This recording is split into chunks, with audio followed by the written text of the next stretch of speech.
हिडमा का आज मारा जाना नक्सलवाद के इतिहास में बहुत बड़ा मील का पत्थर है। उसका आज अंत हुआ है। उसके बाकी एलिमेंट्स बचे हैं, वो नेतृत्व विहीन हो चुके हैं। अब बस्तर का युवक पूरी तरह से मोटिवेटेड होगा कि राज्य के साथ आकर के वो पुनर्वास करे अपना। वो यही कहते थे कि हिडमा को पकड़ना या उसको मारना बहुत मुश्किल बात है। ये बात सच है कि हिडमा का आज मारा जाना नक्सलवाद के इतिहास में बहुत बड़ा मील का पत्थर है।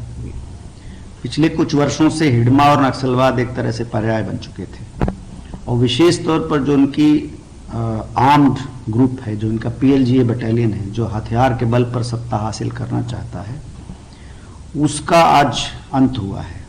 उसके बाकी एलिमेंट्स बचे हैं, वो नेतृत्व विहीन हो चुके हैं। हिडमा ही एक मात्र बस्तर का स्थानीय नौजवान था जो यहाँ के युवकों के लिए हथियार उठाने के लिए एक बड़ी प्रेरणादायक शक्ति था।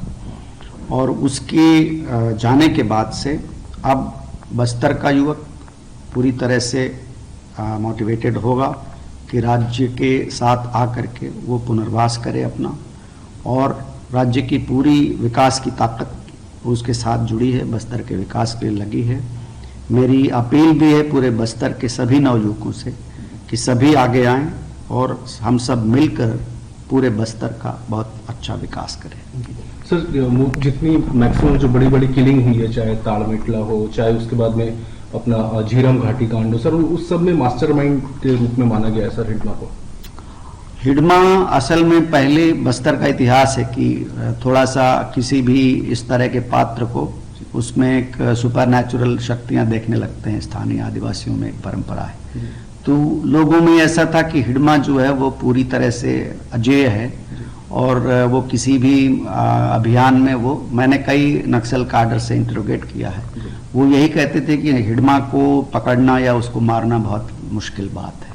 तो एक तरह से वो एक एलिमेंट ऑफ सुपर नेचुरलिटी उसके साथ एसोसिएट हो गया था, और वो धीरे उसके दुष्प्रचार ने इवन सुरक्षा बलों के बीच में भी उसे एक ऐसा पात्र बना दिया था कि जो बहुत ही दुर्दांत था और बहुत डायरेक्ट था।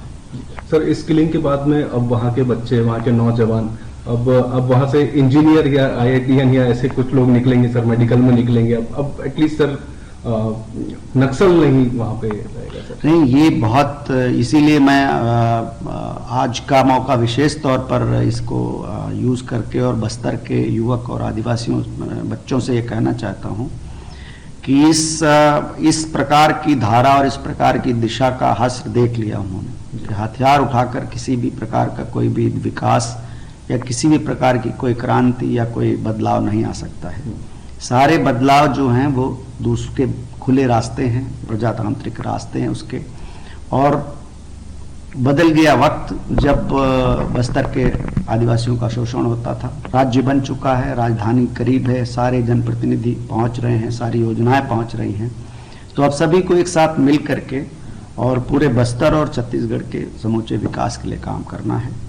और इसके लिए सबसे बड़ा योगदान हम उन बच्चों का समझेंगे जो अभी बस्तर में शिक्षा प्राप्त कर रहे हैं। शिक्षा के संस्थान तोड़े गए, नक्सलवाद ने भ्रम में तोड़े कि हम शिक्षण संस्थान तोड़ देंगे तो हमें लड़ाके मिलते रहेंगे।